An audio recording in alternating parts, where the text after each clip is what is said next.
Seguimos com os comentários e a análise neste último jornal. São meus convidados esta noite e começo por apresentar à minha direita João Rocha, presidente do ISEP, e à minha esquerda António Meira, economista. Agradeço aos dois a presença no último jornal.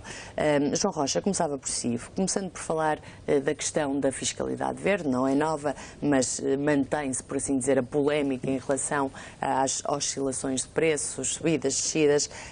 Na sua opinião, faz sentido agravar, no fundo, os preços com a introdução desta fiscalidade verde? Muito boa noite. A questão da fiscalidade verde é um pouco mais larga do que apenas a questão dos combustíveis, porque há um conjunto de outras medidas que serão implementadas e que também terão algum impacto no que são os impostos de uma forma geral. Um exemplo apenas são os sacos de plástico, em que será introduzido uma taxa de 10 cêntimos, com IVA incluído, por cada saco plástico. No que diz respeito aos combustíveis, a fiscalidade verde contribui com uma parcela para o aumento previsto do custo dos combustíveis, mas há duas outras parcelas que também contribuem para o aumento de custos, nomeadamente a contribuição de serviço rodoviário e a questão dos biocombustíveis, a integração no combustível de uma porcentagem maior de biocombustível. Sendo que destas três, em termos de previsão, a fiscalidade verde contribui apenas com cerca de 1/3 do total que está previsto. De uma forma mais lata, a questão da fiscalidade verde faz algum sentido se considerarmos que o objetivo da sua introdução é reduzir os contributos para as questões ambientais. Por exemplo, faria sentido ter uma fiscalidade verde se com isso reduzisse o consumo de dióxido de carbono, por exemplo. O que acontece é que, tal como foi definido no Orçamento de Estado, o que nós temos é uma contribuição que, no fundo, corresponde a um imposto que, na sua maior parte, serve apenas para questões fiscais. E apenas uma pequena parte, a cerca de 12 milhões de euros naquilo que está previsto, contribuirá para medidas ambientais. E, sendo assim, já é um pouco mais questionável se fará ou não sentido aplicar esta contribuição verde, sendo que ficamos a ganhar ou a perder com estas propostas? Nós ficaríamos a ganhar se, de facto, fossem com este dinheiro que é recolhido neste imposto, se quisermos chamar assim, contribuíssemos para reduzir a pegada ambiental, nomeadamente dos plásticos, do CO2, os combustíveis. Se assim não for, limita-se a ser mais um imposto.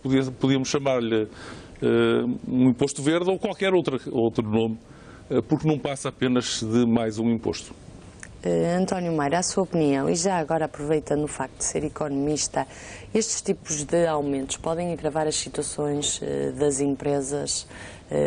Por exemplo, na questão do combustível, na questão do plástico, já muitas empresas de plástico disseram que era insustentável um saco de plástico a 10 cêntimos continuar a elaborar. Eu não chamava imposto verde, chamava-lhe imposto vermelho, porque de facto este imposto demonstra a incapacidade dos governantes, dos que estão em exercício, de eliminar a gordura, não reduzir só a despesa pública por força da redução de salários, reformas ou despedimentos, mas eliminar a gordura que o sistema tem. Este imposto irá, na minha opinião, agravar o balanço das empresas de transportes e das empresas produtoras de plástico. Também não percebo, não entendo como é que de um dia para o outro, portanto, de 31 de dezembro para o dia 1 de janeiro, os consumidores, que são 10 milhões, somos cerca de 10 milhões, porque desde o mais bebé até o mais velho, somos todos consumidores, não faz sentido de um dia para o outro pagarmos 10 cêntimos pelo saco de plástico e o aumento do combustível, que começou a falar-se em 2 cêntimos e 2,5 cêntimos, agora já vai em 6,5 cêntimos e, pelos bichos, já vai em 12. Na minha opinião, é uma capacidade de o Governo resolver os problemas de outra forma. O imposto verde, que eu lhe chamo vermelho, porque se calhar no próximo ano vamos ter o imposto azul, o imposto amarelo. Sempre que há necessidade de resolver o problema do déficit orçamental, inventa-se um imposto ou então faz uma reforma ao imposto.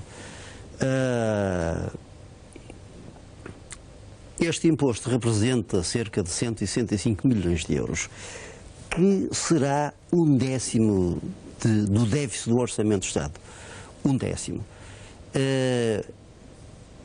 Não era por aí que o Governo devia ir, mas infelizmente o país também não se manifesta contra estas atitudes, pelo menos até agora não se manifestou, e vamos ver se irá haver alguma manifestação, não digo dos partidos, mas da própria sociedade, contra a implementação destes impostos, porque não faz sentido, como vimos ali na peça. Grande parte do preço do combustível é imposto. Como eu estava a dizer há pouco, qualquer dia vamos ali à estação de serviço meter o imposto, em vez de meter o combustível. Em relação à questão do déficit, a Comissão Europeia, que é menos otimista que o governo português, a Comissão Europeia prevê que Portugal tenha um déficit de 3,3% do PIB em 2015. As contas ficam acima dos 2,7% do Executivo. Eu acho que já ninguém acredita nas previsões, portanto, o governo falha as previsões. Aliás, falhou as previsões que eu me recordo desde 2000, 2001, 2002, até à atualidade. Todos os governantes falharam as previsões, mas a OCDE também falha as previsões, o FMI também falha as previsões, o Banco Mundial também falha as previsões, o Banco de Portugal também falha as previsões. Não quer dizer que não sejam previsões. O facto é que as previsões falham sempre contra os contribuintes. Estou a falar no caso português. Falham sempre contra os contribuintes. Aqui colocam-se algumas questões no problema do déficit. Este governo quer ficar bem na fotografia e, portanto, podia ir ao limite dos 3%, que é o que está estipulado no Tratado de Maastricht.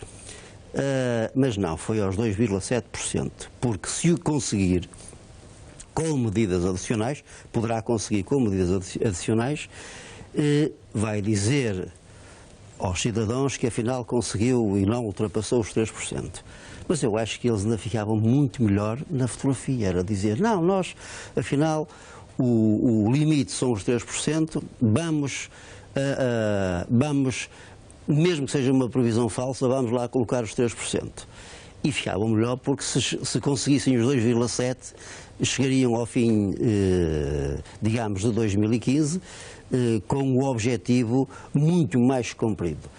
Mas há aqui uma questão muito importante, é que se há um limite razoável e aceitável pela comunidade internacional, mas neste caso concreto pela União Europeia, dos 3%, daí para baixo o Governo já está a cobrar impostos a mais aos contribuintes.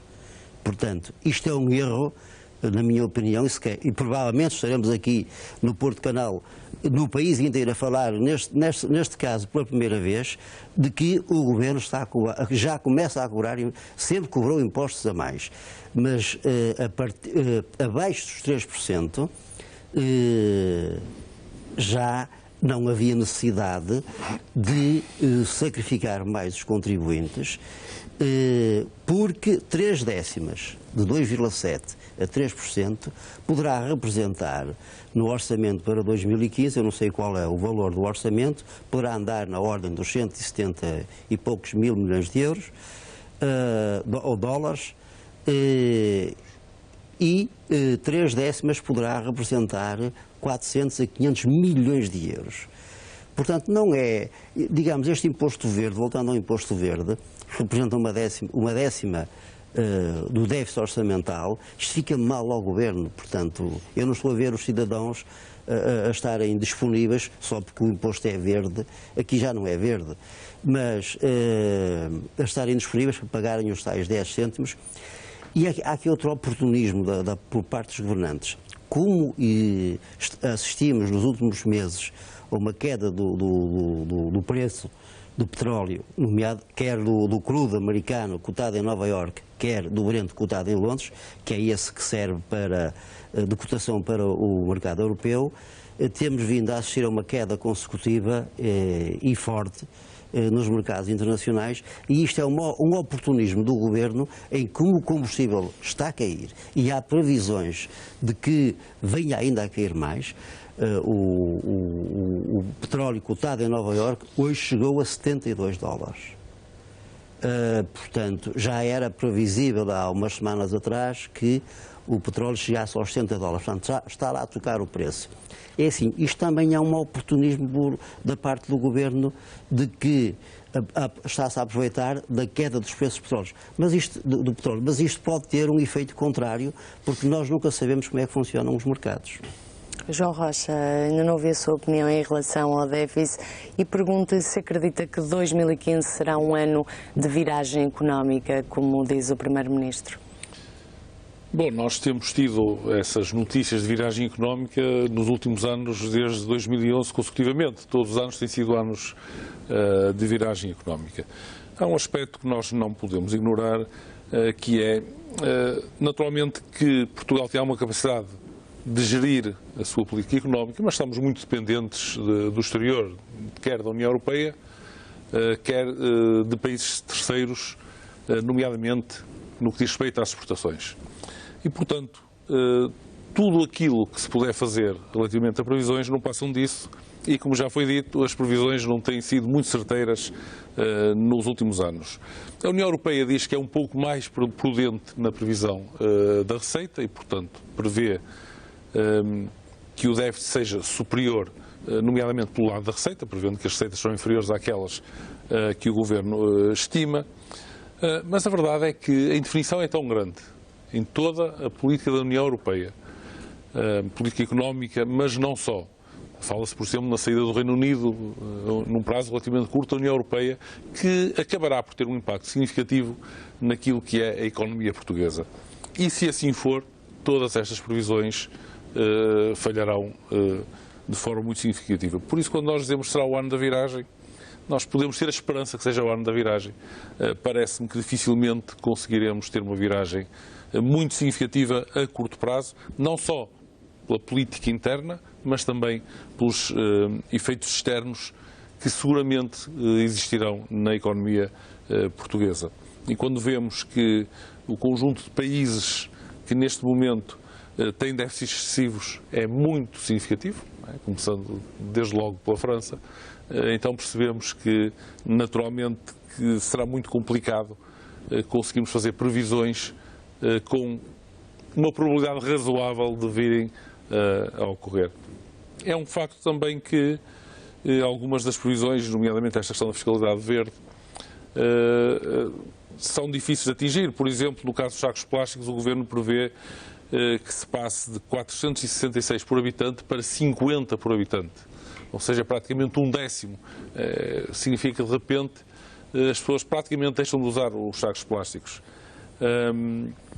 E, portanto, estamos um pouco a trabalhar com níveis de incerteza tão grandes que me parece muito pouco prudente fazer afirmações do estilo de que este será o ano de viragem.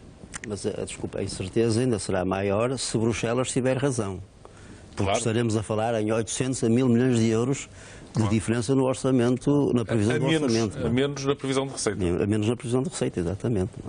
João Rocha, António Meira, agradeço a participação, o comentário e a análise no último jornal. Boa noite.